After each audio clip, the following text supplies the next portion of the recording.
சாயங்கால நேரம் காத்து பலமா வீசி மரத்துல இருக்கிற இலையெல்லாம் பிச்சுக்கிட்டு கொட்டுது.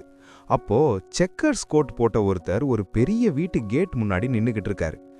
இருட்டுல அவரோட தங்க பாக்கெட் வாட்ச் பளபளன்னு மின்னுது. அதை அவர் அப்படியே மேல தூக்கி போட்டு உள்ளங்கையில பிடிச்சுக்கிறாரு.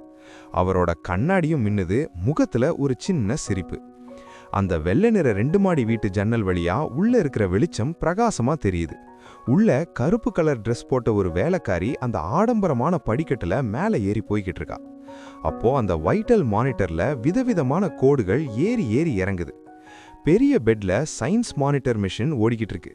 சுத்தி செக்யூரிட்டி, டாக்டர், நர்ஸ்னு ஒரு கூட்டமே நிக்குது. அங்கதான் மிஸ்டர் ராங் படுத்துட்டு இருக்காரு. தன் வாழ்நாள் முழுவதையும் நாட்டுக்காகவே அர்ப்பணிச்சவர் அவரு. சொல்லப்போனா ராங் குடும்பத்தோட மிகப்பெரிய பலமே அவர்தான். அப்போ கண்ணாடி போட்டு வெள்ளை கோட் அணிஞ்சிருந்த அந்த பொன்னிற முடி கொண்ட டாக்டர் தன்னோட ஸ்டெத்தஸ்கோப்பை கழட்டிட்டு அங்க இருந்தவங்கள பார்த்தாரு. தலையை குனிஞ்சுக்கிட்டு கண்ணை மூடி ஒரு பெருமூச்சு விட்டாரு.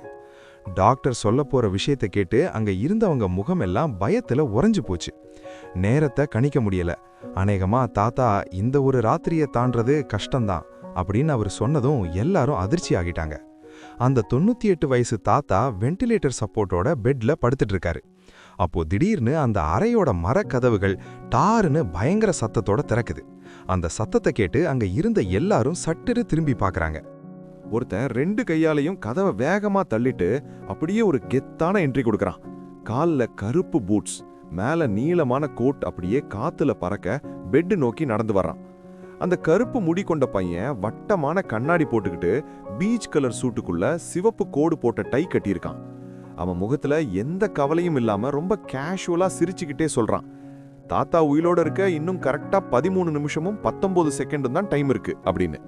இதை கேட்டதும் அங்க இருந்த செக்யூரிட்டி கார்ட்ஸ் எல்லாம், கருப்பு கண்ணாடி போட்டு சூட் அணிஞ்சிருந்த செக்யூரிட்டிங்க எல்லாரும் சட்டுன்னு தங்களோட துப்பாக்கிய புதுசா வந்தவன் பக்கம் நீட்டுறாங்க. அப்போ பிரவுன் ஸ்வெட்டர் போட்டிருந்த ஒருத்தர் பயத்துல வளரிக்கிட்டே அந்த பையனை காட்டி, யார் நீ, எப்படி உள்ள வந்த அப்படின்னு கேக்குறாரு. அந்த பையன் ஒரு நக்கலான சிரிப்பை உதுத்துட்டு செயின்ல தொங்குற ஒரு பாக்கெட் வாட்சை வெளியே எடுக்கிறான். உன் நேரத்தை 100 மடங்கு வேகப்படுத்து அப்படின்னு சொல்லிட்டு அந்த வாட்சை அவனோட சாம்பல் நிற கண்களுக்கு நேரா கொண்டு வர்றான். அந்த வாட்சோட கருப்பு டயல் மத்தவங்கள பார்த்த மாதிரி இருக்கு. அவன் கையில இருந்த அந்த வாட்சில இருந்து ஒரு விதமான சத்தம் வருது. அடுத்த நிமிஷமே அந்த அறையே இருட்டா மாறிடுச்சு. துப்பாக்கி ஏந்தி இருந்த அந்த செக்யூரிட்டிங்க அப்படியே வாயை பொளந்தபடி சிலையா நிக்கிறாங்க. அங்க இருந்த மத்தவங்களும் அங்க இருந்தவங்கெல்லாம் என்ன நடக்குதுன்னே புரியாம பயத்துல அதிர்ச்சியாகி நிக்கிறாங்க. அந்த பிரவுன் ஸ்வெட்டர் போட்டவரு உடம்பெல்லாம் நடுங்க அந்த பையனை பார்த்து, என்ன பவர் இது, யாரா நீ அப்படின்னு கேக்குறாரு. அவன் முகத்துல ஒரு மாதிரியான பயங்கரமான கிரீப்பி சிரிப்போட இன்னும் அந்த பாக்கெட் வாட்சை முன்னாடி பிடிச்சுக்கிட்டே, உங்களை கொஞ்சம் பயமுறுத்திட்டனோ அப்படின்னு கேக்குறான். அப்புறம், ரிலாக்ஸ், நான் சும்மா கொஞ்ச நேரத்துக்கு காலத்தை நிறுத்தி வச்சிருக்கேன், அவ்வளவுதான் அப்படின்னு அசால்ட்டா சொல்றான். இதை கேட்டதும் அந்த ஆளு பல்ல கடிச்சுக்கிட்டு கோவமா, இதை செஞ்சு நீ என்னதான் பண்ண போற அப்படின்னு கேக்குறாரு. அங்க இருந்த மத்தவங்க எல்லாரும் அடுத்த நிமிஷம் என்ன நடக்கும்னு தெரியாம பதட்டத்துல நடுங்கி போய், என்ன நடந்துச்சுன்னு அங்க இருக்கிறவங்க புரிஞ்சுக்கிறதுக்குள்ளேயே எல்லாமே முடிஞ்சிடுச்சு. அந்த பிரவுன் ஸ்வெட்டர் போட்டவருக்கு முகம் முழுக்க வேர்த்து கொட்டுது. அவர் தலையை திருப்பி பார்க்கறாரு. அதுக்குள்ள அந்த செக்கர்ஸ் கோட் போட்ட பையன் மின்னல் வேகத்துல பெட் பக்கத்துல போய் நின்னுட்டான். அவன் தன் கையை நெஞ்சு மேல வச்சுக்கிட்டு பெட்ல படுத்திருந்த மிஸ்டர் ராங்க பார்த்து, நான் பாட்டுக்கு உள்ள வந்ததுக்கு முதல்ல மன்னிப்பு கேட்டுக்கிறேன், அதுக்கு முன்னாடி என்னை நானே அறிமுகப்படுத்திக்கிறேன் அப்படின்னு சொல்றான். அப்போ அந்த தாத்தா மெதுவா கண்ணை திறந்து அவனை பார்க்கறாரு. அந்த பையன் தன் கையால கண்ணாடியை சரி பண்ணிட்டு ஒரு கர்வமான சிரிப்போட சொல்றான், என் பேரு மிஸ்டர் லூ, நான் ஒரு வியாபாரி, இந்த உலகத்தையே சுத்தி வர்ற ஒரு வியாபாரி. பட்டோட கால் மாட்டுல கைய வச்சுக்கிட்டு, என்கிட்ட ஒரே ஒரு பொருளை தவிர வேற எதுவுமே இல்ல அப்படின்னு அந்த பையன் சொல்றான். மிஸ்டர் ராங்க மேல இருந்து கீழே வரைக்கும் ஒரு மட்டமான பார்வையால பார்த்துட்டு லூ ஒரு திமிரான சிரிப்போட சொல்றான், அந்த பொருள் என்ன தெரியுமா, அதுதான் டைம். இதை கேட்டதும் மிஸ்டர் ராங் அதிர்ச்சியில கண்ணை விரிக்கிறாரு. அப்படியே கதை 10 நாளைக்கு முன்னாடி போகுது. அன்னைக்கு சிட்டி முழுக்க முழு நிலவோட வெளிச்சம். லூவோட அம்மா கிட்ட இருந்து போன்ல ஒரு மெசேஜ் வருது, மகனே, வேலை ரொம்ப கஷ்டமா இருந்தா விட்டுடுப்பா, நாம தான் ஒரு 7 லட்சம் சேர்த்து வச்சிருக்கோமே, அதை வச்சு மோ நகரத்துல ஒரு பிளாட் வாங்கிக்கலாம் அப்படின்னு அதுல இருந்துச்சு. அப்போ லூ ஒரு பீச் கலர் ஹூடி போட்டுட்டு தோல்ல ஒரு பேக்கோட வெளியே வர்றான். லூ கையில போனை வச்சுக்கிட்டு அவன் மனசுக்குள்ள ஒரு யோசனை, இந்த மோ நகரத்துல வாழற சாதாரண மனுஷங்க எல்லாம் ரொம்ப சின்னவங்க, இந்த பிரம்மாண்டமான சிட்டிக்கு முன்னாடி நம்மளால ஒரு எறும்பு மாதிரி தான் வாழ முடியும் அப்படின்னு நினைக்கிறான். ரொம்ப சோகமா ஃபோன் ஸ்கிரீனை பார்த்துக்கிட்டே, அன்னைக்கு ஒரு நாள் நம்ம கனவுக்காக தானே எதை பத்தியும் யோசிக்காம இந்த மிகப்பெரிய சிட்டியிலேயே தங்கிடணும்னு முடிவு பண்ணோம் அப்படின்னு யோசிக்கிறான். அங்க போயிட்டு வர ஜனங்களையெல்லாம் பார்க்கும்போது அவனுக்கு ஒரு வருத்தம். இந்த உலகத்துல நாம ஒன்னும் பெரிய ஹீரோ கிடையாது போல அப்படின்னு தோணுது. ஒரு பெரிய கூட்டத்துக்கு நடுவுல அவன் அப்படியே திகைச்சு போய் நிக்கிறான். ரெட் சிக்னல் விழுந்ததும் அங்கே நிக்கிறான். இந்த சமூகம் ரொம்ப கொடுமையானதுப்பா. ஒரு மனுஷன் எவ்வளவுதான் கஷ்டப்பட்டு உழைச்சாலும் அந்த உழைப்புக்கு ஏத்த பலன் இங்க எப்பவுமே கிடைக்கிறதில்ல அப்படின்னு அவனுக்குள்ளேயே தோணுது. சோகமா மேல பாக்குறான். அந்த வானமே மேகமூட்டத்தோட இருட்டா இருக்கு. அதை பார்த்து ஒரு பெருமூச்சு விட்டுட்டு, எனக்கு இப்படி ஒரு வாழ்க்கை வேணாம் அப்படின்னு மனசுக்குள்ளேயே வெறியோட கத்துறான். அப்போ திடீர்னு கருப்பு சூட்டு போட்ட ஒருத்தன் டைம் ஆயிடுச்சு, லேட் ஆயிடுச்சு அப்படின்னு சொல்லிக்கிட்டு கூட்டத்தை எல்லாம் முட்டி தள்ளிக்கிட்டு வேகமா ஓடி வர்றான். வழிவிடுங்க வழிவிடுங்க அப்படின்னு கத்திக்கிட்டே ரோட்டை கிராஸ் பண்ண ஓடுறான். சிக்னல் விழாதப்போ அந்த பாதசாரி கடக்கும் இடத்துல அவன் சிக்னலை மதிக்காம ஓடுறத பார்த்துட்டு லூவுக்கு கோபம் வருது. முகம் சுழிச்சுக்கிட்டே அவனை பார்த்து சத்தமா தன்னை தள்ளிட்டு போனதுல கடுப்பான லூ அந்த ஆளை பார்த்து முறைச்சிக்கிட்டே ஏதோ கத்த போறான். ஆனா அந்த நிமிஷம் திடீர்னு லூவோட கண்ணுல இருக்கிற கருவிழிங்க அப்படியே கடிகார டயல் மாதிரி மாறுது. அவன் அப்படியே ஷாக் ஆகி உறைஞ்சு போய் நிக்கிறான். வேகமா ஓடிக்கிட்டு இருந்த அந்த ஆளோட தலைக்கு மேல ஒரு டெக்ஸ்ட் தெரியுது. அதுல அவரோட பேரு சாங், வயசு 36ன்னு இருக்கு. அதுக்கும் கீழே இன்னும் 3 செகண்ட் தான் உயிரோட இருப்பாரு அப்படின்னு காட்டுது. அந்த டெக்ஸ்ட் அப்படியே மாறி இன்னும் 2 செகண்ட்னு குறையுது. என்ன நடக்குதுன்னே புரியாம லூ மிரண்டு போய் பார்த்துக்கிட்டு இருக்கும் போதே திடீர்னு ஒரு சிவப்பு கலர் கார் பயங்கர வேகத்துல ரோட்ல வளைஞ்சு வந்து அந்த ஆளு மேல தார்னு மோதுது. கரெக்டா அந்த ஆளு தலைக்கு மேல 0 செகண்ட்னு வருது. லூ அதிர்ச்சியில கண்ணை பிதுக்கி பார்க்கறான். அப்போ வானத்துல இடி இடிக்குது. அந்த ஆளோட கையில இருந்து சிதறின பேப்பர் எல்லாம் அந்த ஆளோட பேக்ல இருந்து சிதறின பேப்பர்கள்லாம் மெதுவா தரையில விழுது. அப்போ திடீர்னு மழை பெய்ய ஆரம்பிக்குது. ரத்தம் வழிற அந்த உடம்பு மேல மழை துளிகள் விழுது. லூ எதையுமே செய்ய முடியாம அப்படியே சிலையா நிக்கிறான். சிக்னல் பச்சை நிறமா மாறினதும் அங்கிருந்த மத்தவங்கள்லாம் போலீஸுக்கு ஃபோன் பண்ணுங்க, ஆம்புலன்ஸை கூப்பிடுங்க அப்படின்னு கத்திக்கிட்டே அந்த இடத்த நோக்கி ஓடுறாங்க. அதிர்ச்சியில உறைஞ்சு போயிருக்க லூவோட முகத்துல மழை துளிகள் வழியுது. அந்த இறந்த மனுஷனை சுத்தி ஒரு பெரிய கூட்டமே கூடிடுச்சு. அப்போதான் அந்த திடுக்கிடும் விஷயம் நடக்குது. அங்கே கூடி நின்ன ஒவ்வொருத்தரோட தலைக்கு மேலையும் அவங்க பேரு, வயசு, அப்புறம் அவங்க இன்னும் எவ்வளோ காலம் உயிரோட இருப்பாங்கன்ற டைமும் லூவோட கண்ணுக்கு தெரியுது. இத பார்த்ததும் அவனுக்குள்ள ஒரு பெரிய நடுக்கம். யாரு எவ்வளவு நாள் உயிரோட இருப்பாங்கன்னு என்னால பார்க்க முடியுதா அப்படின்ற உண்மையை நினைச்சு அவன் முகம் அப்படியே பயத்துல மாறி போகுது. தனக்கு ஏதோ பிரம்ம பிடிச்சிருக்கோன்னு நினைச்சு லூ தன் தலைய 2 கையாலையும் பிடிச்சுக்கிறான். அப்போ அவனோட முகத்துக்கு பக்கத்துல இருந்த கைய பாக்குறான். சட்டுன்னு கையை எடுத்துட்டு அதிர்ச்சியோட அதையே உத்து பாக்குறான். அவன் உள்ளங்கையில ஒரு தங்க பாக்கெட் வாட்ச் திடீர்னு தோணுது. அந்த வாட்சோட டயலை கவனமா பார்த்துக்கிட்டே அதுல இருந்த பட்டனை லூ அழுத்துறான். அடுத்த நிமிஷம் அந்த நகரமே இருட்டா மாறுது. லூ கைய உயர்த்தி அப்படியே காத்துல நின்னுட்டு இருந்த மழை துளிகளுக்கு அடியில தன் உள்ளங்கைய வைக்கிறான். சுத்தி முத்தி பாக்குறான். எல்லாரும் அப்படியே சிலையா உறைஞ்சு போய் நிக்கிறாங்க. ஒருவேளை நான் காலத்தை நிறுத்திட்டேனோ அப்படின்னு அவனுக்குள்ள ஒரு சந்தேகம் வருது. அந்த சந்தேகத்தோடவே லூ மெதுவா அந்த இறந்த மனுஷன் பக்கத்துல போறான். ரொம்ப தயக்கத்தோட தன் கையை நீட்டி அவரோட முதுகு பகுதியை தொடுறான். லூ தொட்ட அந்த இடத்துல இருந்து ஒரு விதமான வெளிச்சம் மின்னுது. அவன் கையை எடுத்ததும் அவனோட விரல்கள்ல இருந்து பச்சை கலர்ல மெல்லிய நூல்கள் மாதிரி ஏதோ ஒன்னு கிளம்பி அந்த இறந்த மனுஷனை நோக்கி பாயுது. இத பார்த்து லூவுக்கு ஒரே படபடப்பு. அவன் நிமிர்ந்து மேல பாக்குறான். இப்போ அந்த மனுஷன் தலைக்கு மேல இருந்த டெக்ஸ்ட் மாறிடுச்சு. 31 வருஷம், 78 நாள், 12 மணி நேரம், 56 நிமிடம், 32 செகண்ட்னு காட்டுது. ஆனா அடுத்த நிமிஷமே அந்த டைம் கடகடன்னு குறைஞ்சு பல நிமிஷங்கள் காணாம போகுது. அந்த பச்சை கலர் மேஜிக் சக்தி அப்படியே காத்துல பறந்து போய் அங்கே சிலையா நின்னுட்டு இருந்த ஒரு பொண்ணு மேல படுது. அந்த சக்தி அவளை தொட்டதும் ஒரு வெளிச்சம் கிளம்புது. இப்போ அவளோட தலைக்கு மேல அந்த பொண்ணோட தலைக்கு மேல இப்போ டைம் 9 வருஷம், 15 நாள், 3 மணி நேரம், 12 நிமிஷம்னு காட்டுது. ஆனா திடீர்னு அந்த டைம் மாற ஆரம்பிக்குது. அந்த இறந்த மனுஷங்கிட்ட இருந்து எடுக்கப்பட்ட அந்த நிமிஷங்கள் எல்லாம் இப்ப இந்த பொண்ணோட ஆயுசுல வந்து ஒட்டிக்கிச்சு. அவளோட ஆயுசு காலம் அதிகமாகுது. இத பார்த்த லூ அப்படியே கைய நீட்டியபடி அதிர்ச்சியில உறைஞ்சு நிக்கிறான். அப்புறம் ஒரு வில்லத்தனமான சிரிப்பு சிரிக்கிறான். தனக்கு ஒரு அபாரமான சக்தி கிடைச்சிருக்குன்னு அவனுக்கு புரிஞ்சிடுச்சு. ஒரு திருப்தியான சிரிப்போட தன் கையில இருந்த அந்த வாட்சை இருக்க பிடிச்சுக்கிட்டு, இனிமே காலம் ஏன் கையில அப்படின்னு சொல்றான். சுத்தி இருக்கிற அந்த பிரம்மாண்டமான வானளாவிய கட்டிடங்களை, ஸ்கை ஸ்கிராப்பர்ஸை நிமிர்ந்து பார்க்கறான்.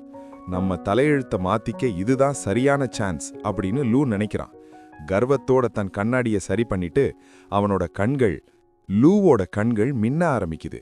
இந்த நரகத்துல ட்ராப், இதிலிருந்து தப்பிக்க இதுதான் எனக்கு கிடைச்ச சரியான சான்ஸ் அப்படின்னு கத்துறான். சுத்தி இருக்கிற ஜனங்களை எல்லாம் பார்த்துக்கிட்டு ஒரு பைத்தியக்காரத்தனமான சிரிப்போட, இப்போ காலம் ஏன் கட்டுப்பாட்டுல இருக்கு, இனிமே மத்தவங்க எவ்வளவு நாள் வாழணும்னு நானே முடிவு பண்ணலாம் அப்படின்னு நினைக்கிறான். ஒரு நக்கலான சிரிப்போட கையை உயர்த்தி ஒரு சொடுக்கு போடுறான்.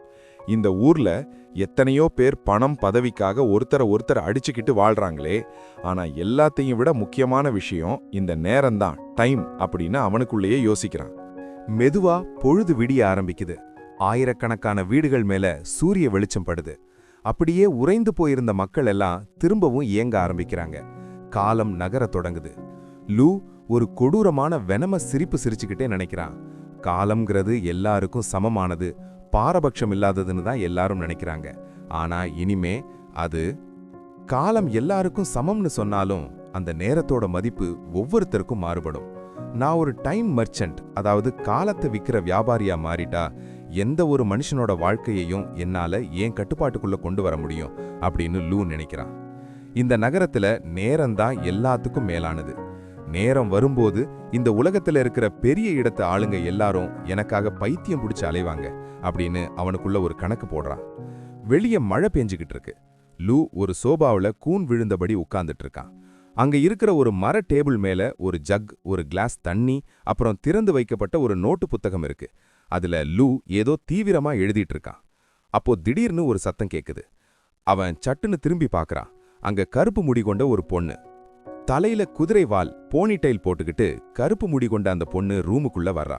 ரொம்ப டயர்டா தன் ஷூக்களை கழட்டிக்கிட்டே, மழையில நனைஞ்சு ஃபுல்லா நனைஞ்சிட்டேன், சீக்கிரம் ட்ரெஸ் மாத்தணும் அப்படின்னு தனக்கு தானே சொல்லிக்கிறா. இதை கேட்டதும் லூவோட உதட்டு ஓரத்துல ஒரு லேசான சிரிப்பு வருது. அந்த பொண்ணு பேரு யாங். அவ போட்டிருந்த கருப்பு கலர் டைட் சூட் வழியா மழை துளிகள் வடிஞ்சிட்டு இருக்கு. அப்போதான் அவ அங்க உட்கார்ந்திருந்த லூவை கவனிக்கிறா. சட்டுன்னு ஒரு நடுக்கம் அவளுக்குள்ள. அவளை பார்த்து ரொம்ப கான்ஃபிடென்ட்டா சிரிச்சுக்கிட்டு கையை உயர்த்தி ஹலோ சொல்ற லூவை ஆச்சரியமா பார்க்கறா. கையில சாவில வச்சுக்கிட்டு ஒரு குழப்பத்தோட அவ கேக்குறா, சாரி, நான் உன்னை டிஸ்டர்ப் பண்ணிட்டேனா அப்படின்னு. அதுக்கு லூ ரொம்ப சாஃப்டா சிரிச்சுக்கிட்டே, அதெல்லாம் ஒன்றும் இல்லை, பரவாயில்ல அப்படின்னு பதில் சொல்றான். அந்த பொண்ணு அப்படியே திகைச்சு போய், யாங் ரொம்ப தர்ம சங்கடமாகி முகம் செவந்து போறா. எதுவும் பேசாம அப்படியே திரும்பி தான் ரூமுக்குள்ள ஓடுறா. இன்னைக்கு லூவுக்கு என்ன ஆச்சு? எப்பவும் ஒரு மாதிரி சோகமாவும் விரக்தியாவும் இருப்பானே, ஆனா இன்னைக்கு என்னவோ இவ்வளவு அட்ராக்டிவா இருக்கான் அப்படின்னு அவளுக்குள்ளேயே ஆச்சரியப்பட்டுக்கிறா. அங்க லூ ஒரு திருப்தியான முகத்தோட காலை வேலை போட்டு உட்காந்துக்கிட்டு திரும்பவும் அந்த நோட்ல எழுத ஆரம்பிக்கிறான்.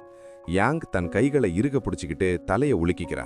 ச்சே, இப்படியெல்லாம் யோசிக்காத யாங், ஒரு பெரிய பணக்காரனை கல்யாணம் பண்ணிக்கணுன்றது தான் உன்னோட லட்சியம் அப்படின்னு தனக்கு தானே சொல்லிக்கிறா.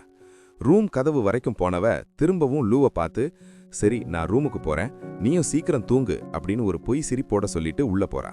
ஆனா மனசுக்குள்ள, இவனுக்கு சிட்டி சென்டர்ல ஒரு பங்களா கூட கிடையாது, பேங்க்ல பல கோடி பணமும் கிடையாது, இவனை போய் ஏன் நினைக்கிறோம் அப்படின்னு ஒரு நக்கலோட கதவை சாத்திட்டு குட் நைட் சொல்றா.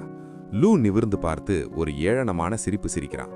அவளுக்கு எந்த பதிலும் சொல்லாம தன் கண்ணாடியை சரி பண்ணிக்கிட்டு, தன்னோட கொள்கையில உறுதியா இருக்கிற இந்த மாதிரி அழகான அறிவான பொண்ணுங்கள்லாம் சாதாரண பசங்களுக்கு செட் ஆக மாட்டாங்க அப்படின்னு தன்னைத்தானே சொல்லிக்கிறான். அவனோட பற்கள் தெரிகிற அளவுக்கு ஒரு பெரிய சிரிப்பு.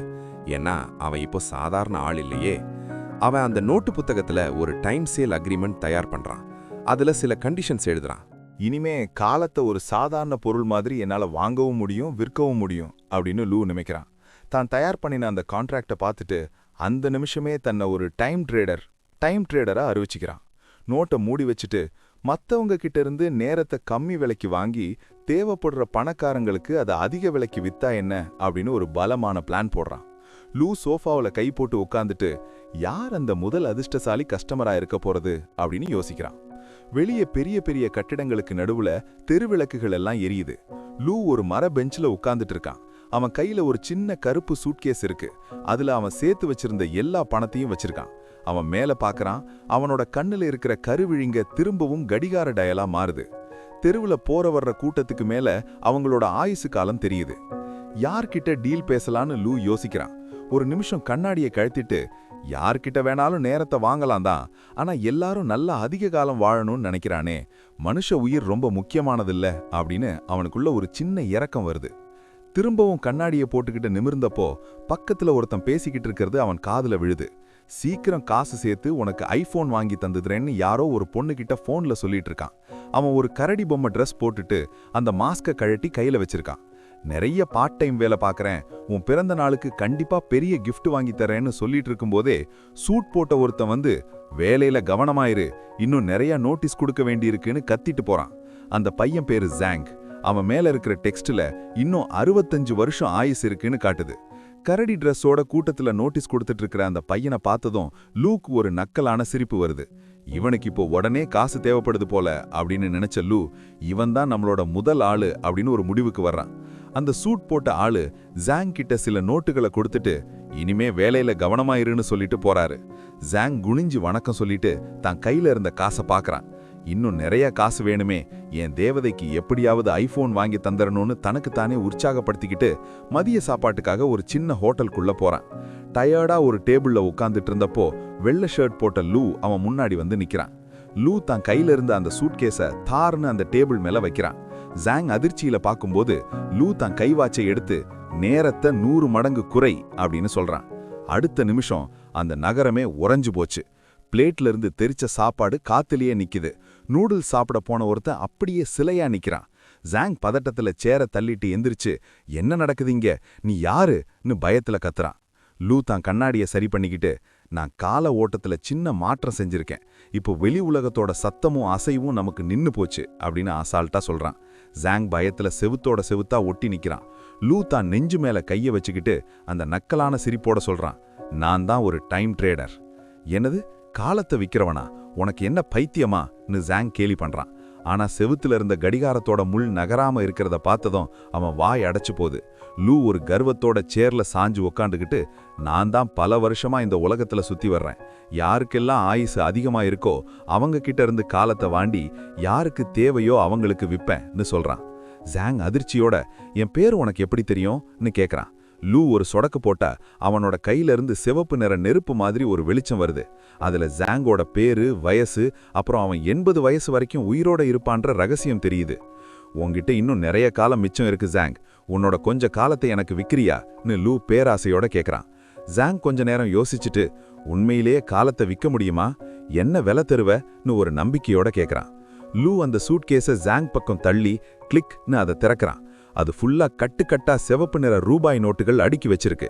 லூ சீரியஸா ஜாங்க திரும்பி பார்த்து சொல்றான், நீ ஒரு வருஷத்துல எவ்வளவு சம்பாதிக்கிறன்றத பொறுத்து தான் விலை மாறும், ஆனா நீ இப்போ ஒரு ஸ்டூடெண்ட் தானே, அதனால உன்னோட ஒரு வருஷ ஆயுசு காலத்தை 3 லட்சம் ரூபாய்க்கு நான் வாங்கிக்கிறேன்னு அந்த பணக்கட்டுகளை பார்த்ததும் ஜாங் அப்படியே உறைஞ்சு போய் நிக்கிறான். அந்த சூட்கேஸ் நிறைய இருந்த பணத்தை பார்த்ததும் ஜாங்குக்கு எச்சில் ஊறுது. சாதாரண மனுஷங்க ஒரு வருஷத்துல இவ்ளோ சம்பாதிக்கவே முடியாதுன்னு நினைக்கிறான். ஆனா அதே சமயம் தான் ஆயுசுல ஒரு வருஷத்தை விற்கணுமேன்ற பயத்துல அவனுக்கு வேர்த்து கொட்டுது. லூ சட்டுன்னு கையை உயர்த்துறான். அவனோட கையில இருந்து நீல நிற நெருப்பு, ப்ளூ ஃப்ளேம்ஸ் கிளம்புது. அதுல இருந்து ஒரு கடிகாரம் போட்ட ஒப்பந்த பத்திரம், கான்ட்ராக்ட் அவனோட கையில வந்து விழுது. உனக்கு சம்மதம்னா இதுல உன் பேரை எழுதுன்னு லூ சொல்லா. ஜாங் அப்படியே மிரண்டு போய் நிக்கிறான். எப்படியும் நான் 80 வயசு வரைக்கும் வாழ போறேன், அதுல ஒரு வருஷம் போனா என்ன, இப்போவே என் காதலிக்கு கிஃப்ட் வாங்கிடலாம், எனக்கும் பிடிச்சதை வாங்கிக்கலாம், இந்த பார்ட் டைம் வேலையில கஷ்டப்படுறதே ஒரு கால விரயம்தான்னு ஜாங் தனக்குள்ளேயே சமாதானம் சொல்லிக்கிறான். லூ எழுந்து நின்னுட்டு, உன்னால முடிவெடுக்க முடியலன்னா நான் கிளம்புறேன்னு சொல்லிட்டு நகர பார்க்கறான். ஜாங் பதட்டத்துல பல்ல கடிச்சுக்கிட்டு, நில்லுங்க நான் விக்கிறேன்னு கத்துறான். லூவோட முகத்துல ஒரு தந்திரமான சிரிப்பு. ஜாங் பயத்தோடையே அந்த பத்திரத்துல கையெழுத்து போடுறான். அடுத்த நிமிஷமே அந்த பேப்பர் அப்படியே ஆவியா மாறுது. லூவோட நெஞ்சு பகுதியிலிருந்து மஞ்சள் நிற மாய நூல்கள் கிளம்பி வந்து ஜாங்க தொடுது. ஜாங்கோட தலைக்கு மேல இருந்த ஆயுசு காலத்திலிருந்து சட்டுன்னு ஒரு வருஷம் குறையுது. வியாபாரம் முடிஞ்சுதுன்னு சொல்லி லூ சொடுக்கு போட அந்த ஹோட்டல்ல இருந்தவங்க எல்லாம் திரும்பவும் இயங்க ஆரம்பிக்கிறாங்க. யாருக்கும் எதுவுமே தெரியல. லூ அந்த பண சூட்கேஸை ஜாங் பக்கம் தள்ளி, இது இனிமே உன்னோடதுன்னு சொல்றான். ஜாங் அந்த பணத்தை பார்த்துட்டு இனி ஐஃபோன் மட்டும் இல்ல பிராண்டட் ஷூ கூட வாங்கிடலாம்னு ரொம்ப சந்தோஷப்படுறான். லூ தன் விரல்களுக்கு நடுவுல ஒரு பிசினஸ் கார்டை வச்சுக்கிட்டு, இது என்னோட கார்டு, மறுபடியும் உனக்கு நேரம் தேவைப்பட்டாலோ இல்ல விற்கணும்னு நினைச்சாலோ என்னை வந்து பாருன்னு சொல்லி நீட்டுறான். ஜாங் அதை வாங்க கையை நீட்டும் போது லூ தன் முதல் வியாபாரத்தை முடிச்சிட்டு திருப்தியா ஒரு காஃபி ஷாப்ல உட்காந்துருக்கான். முதல் டீல்லையே 1 வருஷம் ஆயுசு கிடைச்சிடுச்சு. இப்போ என்கிட்ட விற்கிறதுக்கு 1 வருஷம் டைம் இருக்கு. இதை யாருக்கு விற்கலாம்னு யோசிச்சுக்கிட்டே தன் டேப்லெட்டை தேடுறான். அப்பதான் ஒரு செய்தி அவன் கண்ணில் படுது. மிஸ்டர் ராங் மரணப்படுக்கையில். மிஸ்டர் ராங் சாதாரண ஆள் இல்ல. தலைமுறையா பல கோடி சொத்து வச்சிருக்கிற ஒரு மிகப்பெரிய குடும்பத்தோட தலைவர். இவரு தான் நம்ம அடுத்த கஸ்டமர். ஒரு பெரிய வேட்டைன்னு லூ முடிவு பண்றான். அடுத்த சீன் காடு சூழ்ந்த ஒரு பிரம்மாண்ட பங்களா. உள்ள மிஸ்டர் ராங் ஆக்சிஜன் மாஸ்க் போட்டுக்கிட்டு மரணத்தோட போராடிட்டு இருக்காரு. டாக்டர் கை விரிச்சிட்டாரு. இவர் இன்னைக்கு நைட்டை தாண்டறது கஷ்டம்னு சொல்லிட்டாரு. ஆனா மிஸ்டர் ராங் மனசுக்குள்ள, நான் இன்னும் சாகக்கூடாது, என் குடும்பத்துக்கு நான் வேணும், இன்னும் ஒரே ஒரு நாள் உயிரோட இருந்தா போதும்னு கதறாரு. அப்பதான் அங்க லூ நுழைறான். அந்த இடத்துல காலத்தை நிறுத்துறான். எல்லாரும் சிலையா நிக்கிறாங்க. மிஸ்டர் ராங் ஆச்சரியமா பார்க்கும்போது லூ தன்னை அறிமுகப்படுத்திக்கிறான். என் பேரு லூ, நான் நேரத்தை விற்கிற வியாபாரி. அங்க இருந்தவங்க எல்லாம், நேரத்தை விற்கிறதா, இவன் யாரோ ஏமாத்துக்காரன் போலன்னு முணுமுணுக்கிறாங்க. ஆனா லூ அமைதியா, உங்க அப்பாவுக்கு இன்னும் 10 நிமிஷம்தான் டைம் இருக்கு, அப்புறம் உங்க இஷ்டம்னு சொல்றான். பயந்து போன அந்த பிரவுன் ஸ்வெட்டர் ஆளு, சரி 1 வருஷத்தோட விலை என்னன்னு கேட்குறான். லூ தன் பாக்கெட் வாட்சை ஆட்டிக்கிட்ட அந்த பெரிய இடத்த மனுஷங்களை பார்த்து ஒரு மாசான கண்டிஷன் போடுறான். நேரத்தோட விலை பணத்துல இல்ல, 1 வருஷம் உயிரோட இருக்கணும்னா அந்த 1 வருஷத்துல நீங்க சம்பாதிக்கிற மொத்த சொத்துல 5ல் 1 பங்கு எனக்கு கொடுக்கணும். லூ கேட்ட தொகையை கேட்டு அந்த குடும்பத்து ஆட்கள் அதிர்ச்சியில கத்துறாங்க. 100 மில்லியனா, 10 கோடி ரூபாயா, இது ரொம்ப அதிகம் அப்படின்னு அந்த சஸ்பெண்டர் போட்ட ஆளு அலறான். லூ ஒரு ஏளனமான சிரிப்போட, இவ்வளவு பெரிய குடும்பத்துக்கு கூட தெரியாதா உலகத்துல எந்த பணத்தாலையும் நேரத்தை வாங்க முடியாதுன்னு? நீங்கெல்லாம் வெறும் சாதாரண மனுஷங்க தான். கோவத்துல அவங்க கத்துறப்போ லூ தன் வாட்சை காட்டுறான். அங்க ரத்த சிவப்பு கலர்ல டெக்ஸ்ட் தெரியுது. மிஸ்டர் ராங்குக்கு இன்னும் 5 நிமிஷம்தான் மிச்சம் இருக்கு. சாவு பயம் வந்ததும் மிஸ்டர் ராங் நடுங்கிற கையால லூவை நோக்கி சைகை காட்டுறாரு. எனக்கு உயிர் வாழணும் அப்படின்னு அவரோட கண்கள் கதறுது. 40 செகண்ட், 10 செகண்ட், 3 செகண்ட், கடைசி 1 செகண்ட் இருக்கும்போது மிஸ்டர் ராங் அந்த பத்திரத்துல கையெழுத்து போடுறாரு. அடுத்த நிமிஷமே அறை முழுக்க ஒரு பிரம்மாண்ட வெளிச்சம். அந்த மாயசக்தி மிஸ்டர் ராங் உடம்புக்குள்ள பாயுது. அவரோட ஆயுசு காலம் சட்டுன்னு 365 நாட்கள்னு அதிகமாகுது. அந்த மரணப்படுக்கையில இருந்தவர் ஆக்சிஜன் மாஸ்கை கழட்டிட்டு எழுந்து உட்கார்றாரு. அவரோட பலவீனம் போய் ஒரு புது தெம்பு கிடைச்சதை அவரால் உணர முடியுது. வியாபாரம் முடிஞ்சுதுன்னு சொல்லி லூ விடை பெறாரு. அந்த பிரவுன் ஸ்வெட்டர் ஆளு, நில்லுங்க, பணத்தை எப்படி தர்றதுன்னு கேட்கறதுக்குள்ள லூ மாயமா மறைஞ்சு போயிடுறாரு. அவன் இருந்த இடத்துல ஒரு பேப்பர் மட்டும் மிதந்து வருது. அதுல ஒரு பேங்க் அக்கவுண்ட் நம்பர் இருந்துச்சு. உங்க நேர்மையை நான் நம்புறேன், இந்த பணத்தை இந்த நம்பருக்கு அனுப்பிடுங்கன்னு லூவோட குரல் மட்டும் அந்த அறையில எதிரொலிக்குது. மிஸ்டர் ராங் ஜன்னல் வழியா வெளியே பார்க்கறாரு. இயற்கை விதிகளுக்கே எதிரானது இந்த திறமை. அந்த மிஸ்டர் லூ கிட்ட நம்ம எப்பவும் நட்பா இருக்கணும், அவனை மட்டும் பகச்சிக்கவே கூடாது அப்படின்னு தன் குடும்பத்துக்கே கட்டளையிடுறாரு. கடைசி சீன்ல லூ ஒரு உயரமான பில்டிங் மேல நின்னுக்கிட்டு முழு நிலவை பார்க்கறான். ஒரு நக்கலான திருப்தியான சிரிப்போட சொல்றான், விதியை தன் கட்டுப்பாட்டுல வச்சிருக்கிறது எவ்வளவு சுகமான விஷயம். காலத்தை விற்கிற இந்த பிசினஸ் நான் ஆரம்பிச்சது ரொம்ப சரியான முடிவுதான். லூக்கு இப்போ ஒரு விஷயம் தெளிவா புரிஞ்சிருச்சு. மிஸ்டர் ராங் மாதிரி பெரிய ஆளா இருந்தாலும் சரி, ஒரு சாதாரண ஸ்டூடெண்டா இருந்தாலும் சரி, காலம்னு வரும்போது எல்லாரும் அவனோட காலடியில தான் நிக்கணும். இனிமே ஒவ்வொருத்தரா தேடி போறதை விட எல்லாரையும் ஒரே இடத்துக்கு வர வச்சா என்னன்னு அவனுக்கு ஒரு யோசனை வருது. அவன் ஒரு நித்தியத்துவ கிளப், இம்மார்டாலிட்டி கிளப் ஆரம்பிக்க திட்டமிடுறான். லெவல் 1 10 மில்லியன் கட்டினா 1 வருஷ ஆயுசு. லெவல் 2 100 மில்லியன் கட்டினா 3 வருஷ ஆயுசு. இப்படி போக போக அந்த கிளப்போட உறுப்பினர்களுக்கு பல சலுகைகள். உலகத்துல இருக்கிற எல்லா அதிகாரமும் செல்வமும் படைச்சவங்க இந்த கிளப்ல சேர தவங்கிடப்பாங்க. இந்த உலகத்தையே ஆட்டி படைக்கிற ஒரு ரகசிய அமைப்போட தலைவனா லூ மாறப்போறான். அவன் ஒரு டாக்ஸில ஏறுறான். அந்த டிரைவர் பேரு நாமை. 40 வயசு தான் ஆகுது, ஆனா பார்க்கறதுக்கு 60 வயசு ஆளு மாதிரி ரொம்ப தளர்ந்து போயிருக்காரு. கஷ்டமும் கடனும் ஒரு மனுஷனை எப்படி சிதைக்கும்னு லூவுக்கு தெரியுது. அப்போ லூவோட போனுக்கு ஒரு மெசேஜ் வருது. 100 மில்லியன் 10 கோடி கிரெடிட் ஆயிடுச்சு. மிஸ்டர் ராங் சொன்னபடி பணத்தை அனுப்பிட்டாரு. திடீர்னு அந்த டிரைவருக்கு ஒரு ஃபோன் வருது. அவர் பதட்டத்துல காரை சட்டுன்னு நிறுத்துறாரு. அவரோட அப்பாவுக்கு உடம்பு முடியல, ஹாஸ்பிட்டல்ல சேர்த்திருக்காங்க. அது மட்டும் இல்ல, அவரோட பையன் காலேஜ் சேரணும், அதுக்கு நிறைய பணம் வேணும்.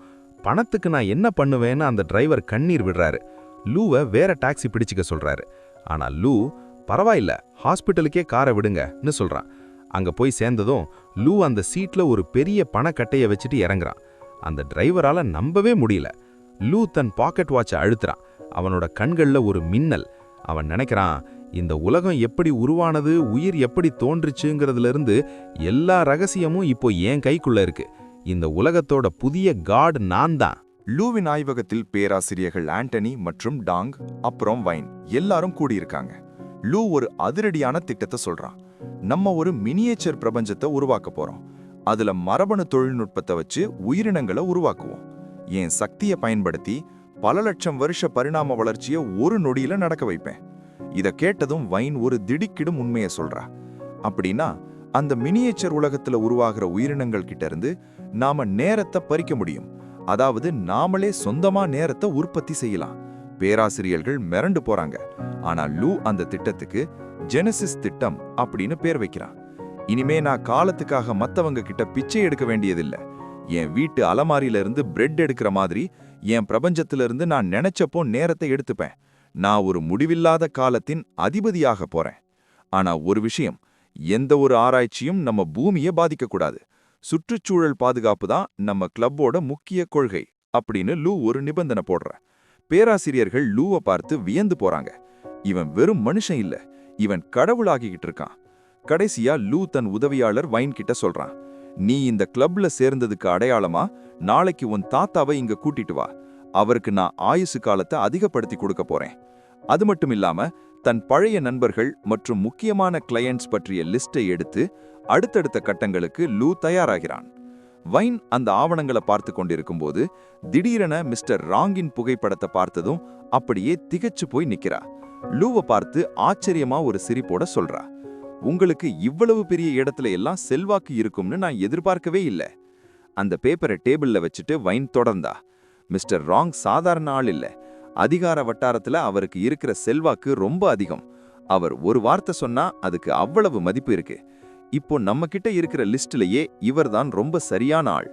ஆனா வைன் அடுத்ததா ஒரு விஷயத்த சொல்லும்போது லூ கொஞ்சம் உஷாராகிறான். அவ சொல்றா, இருந்தாலும் இந்த சூழல்ல நீங்க அவரை நேர்ல போய் பார்க்கிறது தான் நல்லது. அப்போதான் அந்த தொடர்பை இன்னும் பலப்படுத்த முடியும். நீங்க என்ன நினைக்கிறீங்கன்னு கேக்குறா. லூவின் புதிய ஆலோசனைகளும் அவனது கீழ் வேலை செய்யும் அந்த திறமையான நிபுணர்களும் எதிர்காலத்துல ஒரு பெரிய மாற்றத்தை கொண்டு வருவாங்கன்னு அவன் நம்புறான். அடுத்த சீன், ஒரு பெரிய வட்ட மேஜையை சுற்றி நிறைய பணக்காரங்களும் செல்வாக்கு மிக்க ஆட்களும் உட்கார்ந்து சாப்பிட்டுக்கிட்டு இருக்காங்க. அவங்கள ஒருத்தன் தன் பக்கத்துல இருந்தவரை அங்கிள்னு கூப்பிட்டு ஒரு ரகசியத்தை சொல்றான். இன்னும் 2 நாள்ல லை குடும்பத்தோட தலைவர் அவரோட பிறந்த நாளை முன்னிட்டு ஒரு பெரிய விருந்துக்கு ஏற்பாடு செஞ்சிருக்காரு. நம்ம எல்லாருக்கும் ஏற்கனவே அழைப்புதல் வந்துடுச்சு. அப்போ அங்க இருந்த இன்னொருத்தன் சாப்ஸ்டிக்ஸ் மூலமா தட்டுல இருந்த உணவை எடுத்துக்கிட்டே ரொம்ப ஆர்வமா ஒரு விஷயத்த சொல்றான். அந்த பிறந்த நாள் விருந்தை விட இப்போ எல்லாருக்கும் நம்ம மிஸ்டர் லூ மேலதான் கண்ணு இருக்கு. அவரோட ஆரோக்கியமும் அவர் யாருக்கு ஆதரவு தர்றாருன்றதும் தான் இப்போ சிட்டியில பேச்சா இருக்கு. அப்போ சூப் குடிச்சுக்கிட்டு இருந்த ஒரு பெரியவர் சொல்றாரு, அந்த பழைய மனுஷன் மிஸ்டர் ராங் சாக போறாருன்னு எல்லாரும் நினைச்சாங்க. ஆனா இப்போ இவ்வளவு தெம்பா எப்படி இருக்காரு? அந்த மர்மமான மிஸ்டர் லூ கிட்ட ஏதோ ஒரு சக்தி இருக்கு. அந்த வயதான மனுஷனை பத்தி தான் அங்க பேச்சே நடக்குது. அவர் வாழ்நாள் முழுக்க யாராலையும் திருத்த முடியாத ஒரு ஆளாதான் இருந்திருக்காரு அப்படின்னு ஒருத்தன் சொல்றான். அப்போ சிவப்பு நிற சூட் போட்ட ஒருத்தன் தன் சாப்ஸ்டிக்ஸ் மூலமா தட்டுல இருந்த உணவை எடுத்துக்கிட்டே நக்கலா சிரிக்கிறான். நம்ம சேர்மனுக்கு ஒரு பெரிய சந்தேகம் இருக்கு. அப்படி என்ன ஒரு அதிசயமான மருந்த அந்த மனுஷன் சாப்பிட்டிருக்காரு? சாக கிடந்தவரு இப்போ இவ்வளவு சீக்கிரம் குணமானாருன்னு தெரிஞ்சிக்க அவர் ரொம்ப ஆர்வமா இருக்காரு அப்படின்னு அந்த ரெட் சூட் ஆளு சொல்றான். உடனே அந்த டேபிள்ல இருந்த இன்னொருத்தன் முகம் சுளிச்சுக்கிட்டே கேக்குறான், அங்கிள், நாம அந்த ஆஃபரை வேணாம்னு சொல்லிடுவோமா? இந்த மிஸ்டர் லூ யாருன்னே தெரியல, அவரோட பின்னணி ரொம்ப சந்தேகமா இருக்கு அப்படின்னு சொல்றான். ஆனா அந்த பெரியவர் தன் வாய்க்கு பக்கத்துல சாப்பாட்டு கிண்ணத்தை எடுத்துக்கிட்டு போய்கிட்டே சொல்றாரு, அப்படி மட்டும் செஞ்சிடாதீங்க, அது நமக்கு தான் ஆபத்து. லூ யாருன்னு நமக்கு தெரியாதுங்கிறது தான் அவரோட பலமே என்று எச்சரிக்கிறார்.